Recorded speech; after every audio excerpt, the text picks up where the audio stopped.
कभी अकेले में बैठकर अपने अंदर झांका है, जब कोई वजह नहीं होती फिर भी मन बेचैन रहता है। या कभी ऐसा भी हुआ कि किसी की एक बात सीधा दिल को छू गई। यही है जज्बात, एक अनकही भाषा जो दिल समझता है, आत्मा महसूस करती है। जज्बात क्या होते हैं? जज्बात यानी फीलिंग्स, वो सूक्ष्म तरंगें जो हमारे अनुभवों से, हमारे अंदर की दुनिया से उपजती है। जब हम किसी को खोते हैं, जो दर्द होता है वो सिर्फ दिमाग नहीं सोचता, वो तो दिल महसूस करता है। जज्बात हमारे मन की वो अवस्था है जहां शब्द कम पड़ जाते हैं लेकिन आंखें सब कह जाती हैं। विज्ञान क्या कहता है? विज्ञान कहता है कि जज्बात हमारे मस्तिष्क के लिम्बिक सिस्टम से आते हैं।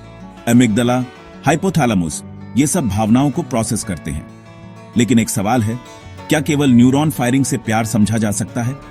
क्या कोई फॉर्मूला यह बता सकता है कि मां की ममता कितनी गहरी है? नहीं, क्योंकि जज्बात सिर्फ जैविक नहीं, आध्यात्मिक भी है। इंसान क्या है? मांस, रक्त, हड्डियों का एक ढांचा, या फिर कुछ और? शरीर चलाने के लिए दिमाग है, सोचने के लिए बुद्धि है, लेकिन महसूस करने के लिए इंसान के पास होता है जज्बात। दार्शनिक दृष्टिकोण, जज्बात का उद्गम। दर्शन कहता है कि संसार में हर वस्तु दो स्तरों पर घटती है, एक बाहरी और एक भीतरी। जैसे बारिश बाहर होती है लेकिन उसकी ठंडक हम भीतर महसूस करते हैं, ठीक वैसे ही घटनाएं संसार में घटती हैं लेकिन उनका प्रभाव हमारे मन पर होता है और वहां से जन्म लेते हैं जज्बात। भारतीय दृष्टिकोण, मन, आत्मा और भावना। मन, बुद्धि, चित्त और अहंकार, ये सब आत्मा के चार उपकरण कहे गए हैं।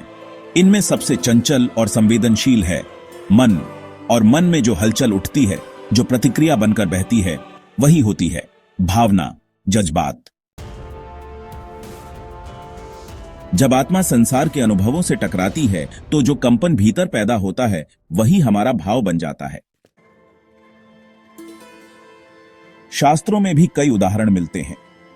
भगवद गीता कहती है, संयुक्ता आसक्ता बुद्धिर्मतिर्निश्चला भवेत। जब मन स्थिर होता है तभी हम सत्य को जान सकते हैं, लेकिन मन को विचलित करने वाली सबसे बड़ी शक्ति है जज्बात।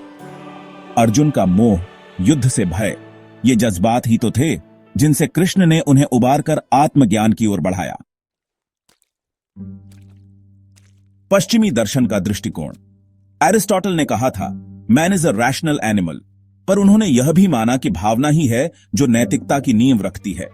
डेविड ह्यूम ने तो साफ कहा, reason is and ought only to be the slave of the passions, यानी हमारी बुद्धि को भी दिशा देते हैं हमारे जज्बात। क्यों जरूरी है जज्बातों को समझना? जब हम अपने जज्बातों को पहचानते हैं, उन्हें स्वीकार करते हैं, तभी हम अपने स्वभाव, अपने कर्म और अपने धर्म को समझते हैं। भावना अगर दिशा में हो तो वो भक्ति बनती है, भावना अगर विकृति में हो तो वो विनाश बनती है। यही वजह है कि क्रोध, मोह, द्वेष, लोभ, सब नकारात्मक जज्बात हमारे पतन का कारण बन सकते हैं और करुणा, प्रेम, शांति, भक्ति हमारे उत्थान का। जज्बात सिर्फ दिल से नहीं निकलते, वो हमारी आत्मा की भाषा है। उन्हें दबाइए मत, उन्हें दिशा दीजिए, क्योंकि वही जज्बात हैं जो हमें पत्थर से इंसान और इंसान से देवता तक पहुंचा सकते हैं। अगर ये विचार आपके मन को छू गए तो कमेंट में अपने अनुभव जरूर लिखिए और सब्सक्राइब कीजिए ऐसे ही आत्मिक और दार्शनिक विचारों के लिए।